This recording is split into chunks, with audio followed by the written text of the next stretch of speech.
voters choose new leaders in 3 Alberta ridings. So many things that are really relevant right now, like education, healthcare. Securing a seat for the official opposition. A year ago yesterday, I was elected leader of the Alberta New Democrats. It has taken me a year to get a seat in the legislature. He survived the rock slide. His friend did not. Definitely a life-threatening event. I was lying there thinking that was the end of it. Why he credits his roommate for helping him survive the collapse. Cute but dangerous. I could hear her screaming. I saw the attack. A bobcat bite sends a Calgary woman to hospital. CTV Calgary, local breaking news with Alicia Fieldberg.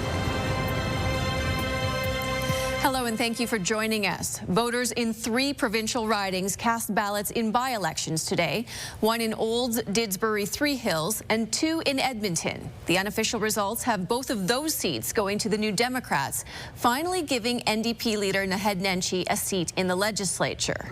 The former Calgary mayor won in Edmonton Strathcona, Rachel Notley's former riding. She left the seat vacant 6 months ago, and Nenshi won the NDP leadership last June, so he's been on the sidelines for a year. The unofficial results show Nenshi with more than 80% of the votes. He said tonight's by-elections show that Albertans do not want to separate from Canada. We get one message from today. That message should be that Albertans have, across this province, resoundingly rejected the UCP's plans for taking Alberta out of Canada. Nenshi also said his party will be working to improve affordability, health care, and public education, target organized crime, and prevent coal mining in the Rocky Mountains. And the NDP will hold on to Edmonton Ellerslie as well, though it was a tighter race with the UCP. NDP candidate Rod Loyola resigned from the seat to run in the federal election. Gurtej Singh Brar beat out former Conservative MLA Naresh Bhardwaj, who held the seat from 2008 to 2015. And the UCP kept the seat for Olds, Didsbury, Three Hills, where the leader of the Republican Party of Alberta was hoping to get into the legislature.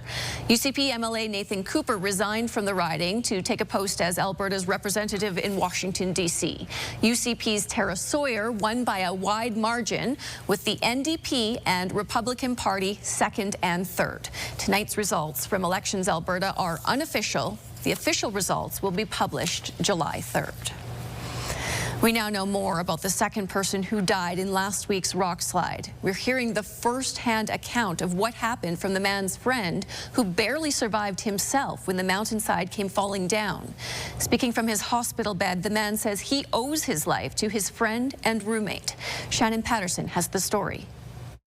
This photo of Khaled El Gamal and Hamza Ben Hilal was taken the day before the close friends and roommates from Surrey set out to explore Bow Glacier in Banff National Park. We were just enjoying the moment and the view, and we're having some snacks, and then we just heard that loud noise, and then shortly after the rocks fell. When the side of the cliff gave way last Thursday, sending rocks crashing onto the trail below, El Gamal, who works as a financial advisor in Port Moody, froze. It was his friend's voice that snapped him out of it. He did scream out loud, telling me to run, and that's kind of like what helped me get back on to my senses and start running, because I was like in a shock, and I thought it seemed like a movie scene, just seeing rocks coming from the sky there. As El Gamal lost sight of Ben Halil, falling rocks started hitting his legs. I fell to the ground, and then all I remember is I did my head, I covered my head with my arms, and I just gave positioned my back towards the rocks, and just kept suffering the rock falls. Rock after another was hitting my back. Somehow El Gamal survived and was able to walk off the trail to find help. I kept telling them, my friend, where's my friend? Nobody was able to locate him. Nobody was able to see him.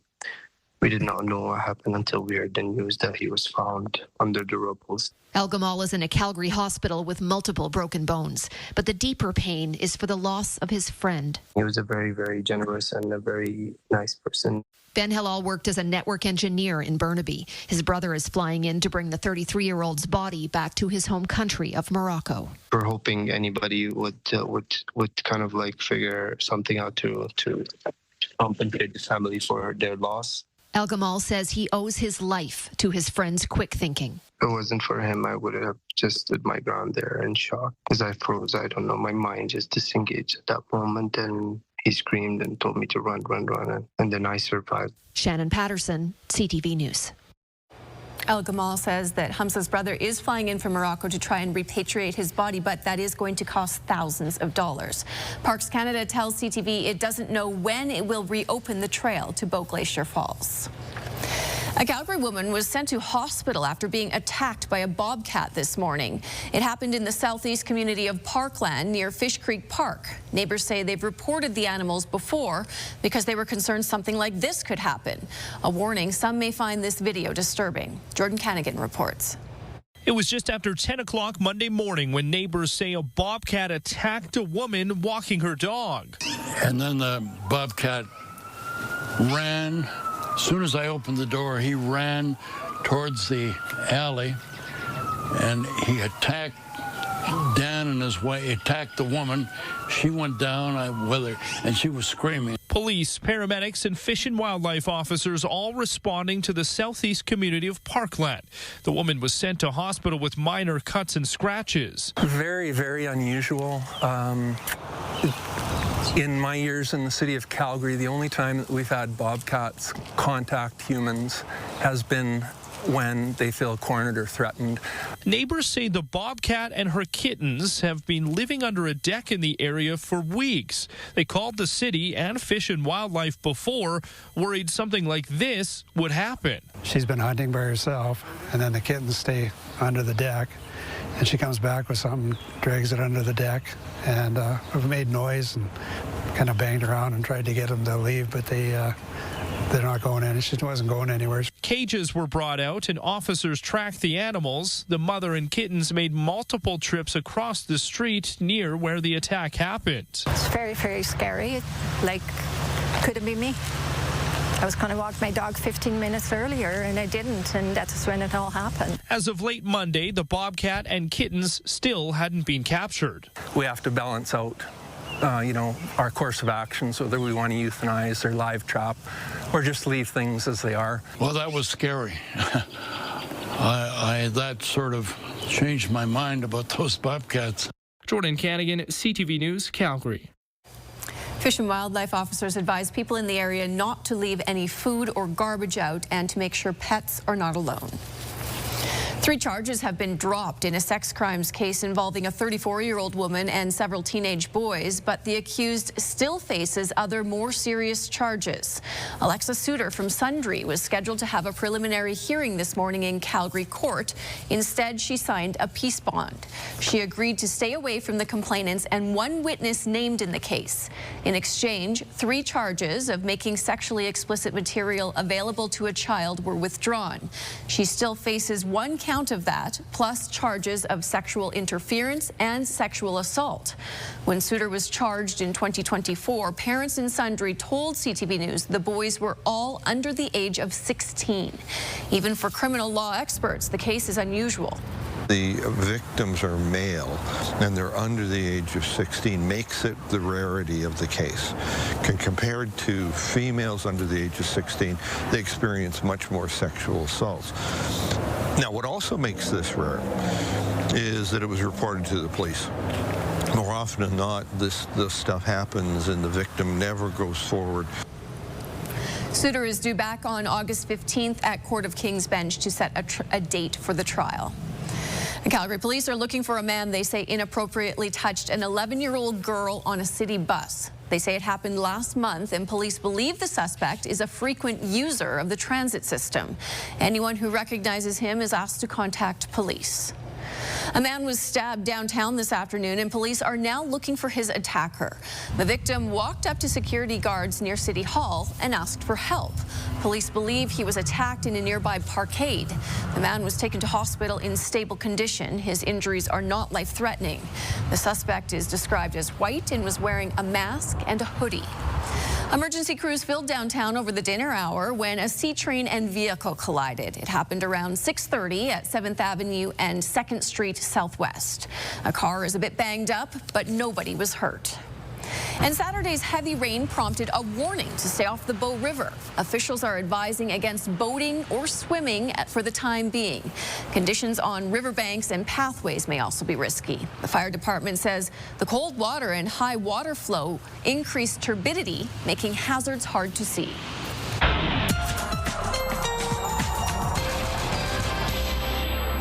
Danielle, we got a lot of rain over the weekend. Quite cool at times, too, but it should be warming up now. Yeah, temperatures are starting to climb back up slowly, but starting to climb back up. And yeah, when we look at this weekend in Calgary, we got 70 millimeters of rain, and we're not completely done with rainfall. It's a bit of an unstable week with the chance of late-day thunderstorms. That's what we have tomorrow as well. But today's daytime high 17, tomorrow 21. So temperatures are getting to where they should be, at least for this time of year. A good chunk of sunshine after the fog patches clear out tomorrow, and chance of supper time thunderstorms. More details coming up. Thanks, Danielle. Conflict in the Middle East has many Calgarians paying close attention. While some with ties to Iran are concerned, others are hopeful.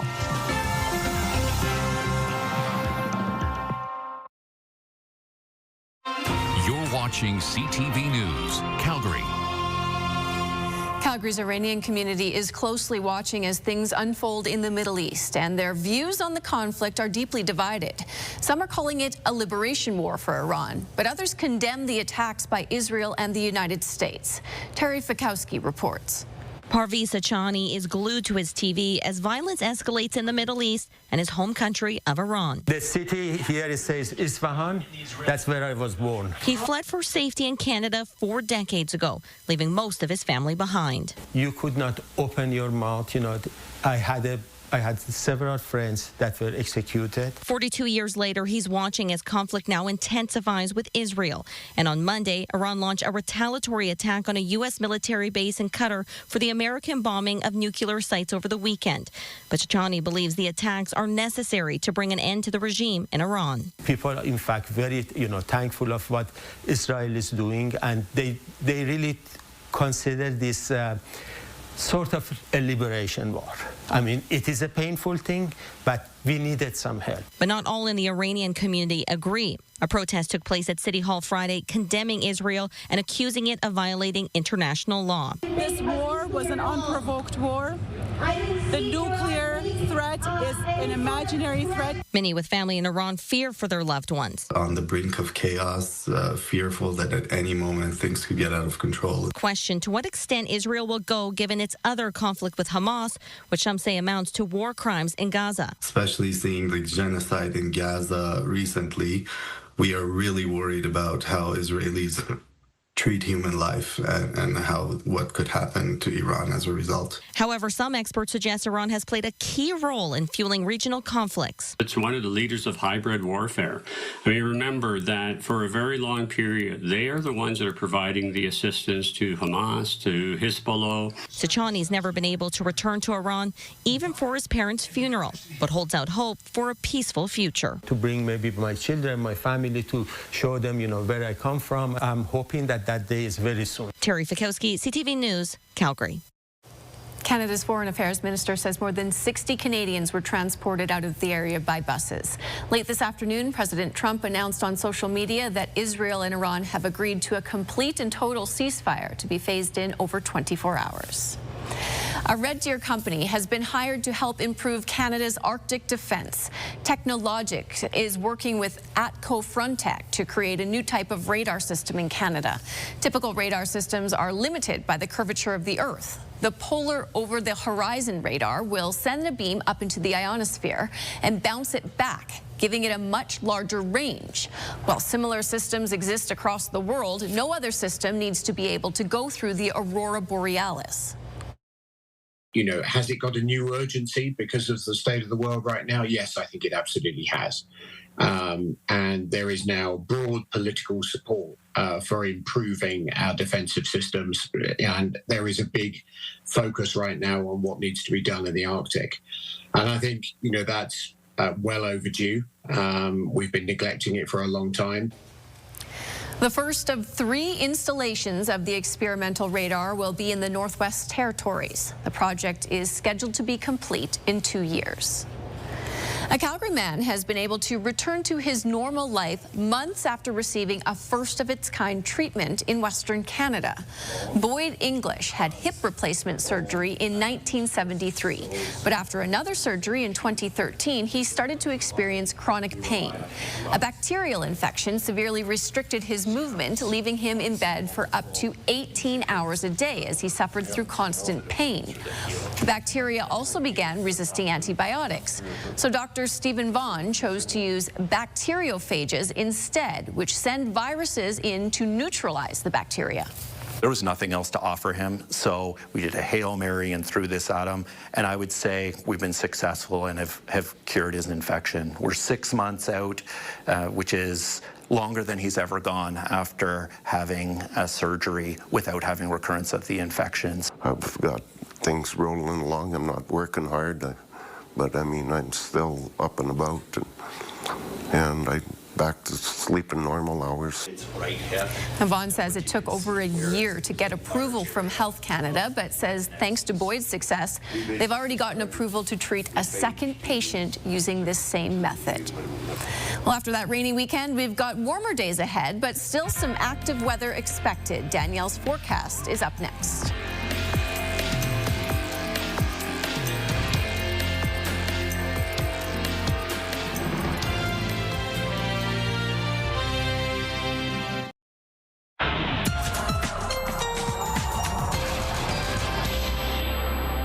Well, before we get into the forecast, let's talk about temperatures across the country here. And it's quite cool in the west, below normal for many communities.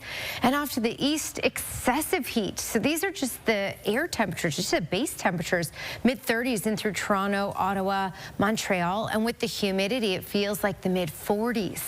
So excessive heat there, below normal here. But what we're going to get is more of a zonal flow coming up over these next couple of days. And that's going to help regulate things. So it will be less hot here, and we're going to get a little warmer and get to normal where we should be. And we should be around normal for really the rest of this week, pretty much.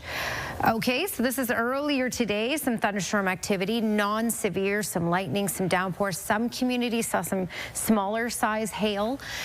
We have the potential in Calgary of basically rain up until 1 in the morning, isolated showers up until 1 in the morning. This could even include a non-severe thunderstorm, but less likely for that. But don't be surprised. So up until 1 a.m., then it clears out. And then here's a look at our day for tomorrow. So all of southern Alberta in the morning hours looking at mainly sunny skies. And that will hold on to that for a while. But by the supper hours, that's when we get into the risk of isolated showers and thunderstorms once again, likely along the Trans-Canada and up the QE2, Calgary included in this risk, and of course along the foothills here. And then late Wednesday, same type of idea. Late day thunderstorms possible. So what we're looking at for this week is normal temperatures, but a little unstable, which means later in the day, especially closer to dinner time, we get into the risk of thunderstorm activity. The winds will pick up by that time as well. So this is the deal for Tuesday, Wednesday, smaller chance on Thursday, but then the deal again for Friday and Saturday. As you can see, for the rest of this work week, our daytime highs will be around where they should be for this time of year, in those lower 20s. All right, looking at that 10-day trend, showing you the temperatures where they should be type of thing, really for the rest of this work week. We may dip a little for Saturday, but come Sunday, that's when we'll start to get into a bit of a hotter stretch, and it will be a bit of a longer one lasting through much of next week. And by that point, Monday, Tuesday, Wednesday, we could get into those high 20s. Thanks, Danielle. Southern Alberta farmers say all the wet weather on the weekend is welcome. They describe the rain as a turnaround event for this year's growing season after a dry spring. Water levels in reservoirs are rising, and the weekend rain should help ensure there's enough for the summer.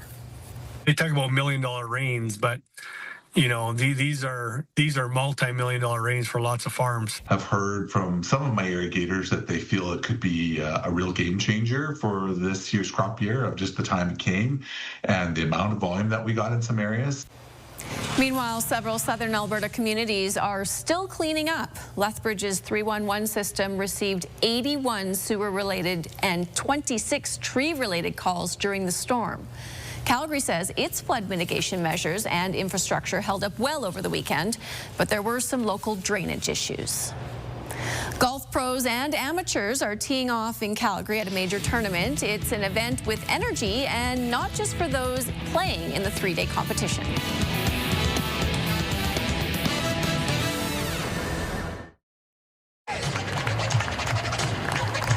A fashion show launched a new display at South Centre. Authentically Indigenous celebrates local creativity, arts, and culture. The work of 10 Indigenous designers will be on display at the mall for the next week. One of the city's premier golf events is back for its third year. The Mickelson Invitational runs from July 3rd to the 5th at Mickelson National. It's a unique tournament that features pros, amateurs, and golf creators. Glenn Campbell reports. The Mickelson Invitational is unlike any other golf tournament in Calgary.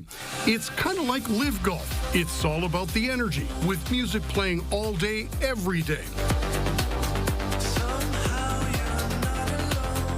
Defending Alberta men's amateur champ Brett Jones is teeing it up for the second straight year. The Calgarian says he loves playing in this event. Oh, it's a great event. You know, they get lots of people out here. It's a great atmosphere. They've run it. It's definitely the best run event I've ever played in Canada. Between the volunteers, the social media, you got the creators, so you get lots of younger kids out here. You know, it's actually it's really fun to be a part of it. The Mickelson Invitational is a 3-day, 54-hole stroke play event. The professional purse is $150,000. The amateur purse is $10,000. And there's also a $10,000 winner-take-all creator division. Stefan Cox got into the field earlier this month at a qualifier at Heritage Point. To me, this is the best championship that occurs in Alberta each year now. I've been lucky enough to play in it the past 2 years, and the caliber of player is very high, and the golf course is superb. It's a championship test. I love the whole environment of the event with the music and the atmosphere. Cox had a top 10 in the first Mickelson National. Winning it would mean a lot. It'd be fantastic. It'd be the best win of my career, that's for sure. It fits my eye, it fits my game. I grew up in the UK playing more link-style golf in the wind. I like controlling trajectory of shots, using slopes, not having to carry everything in.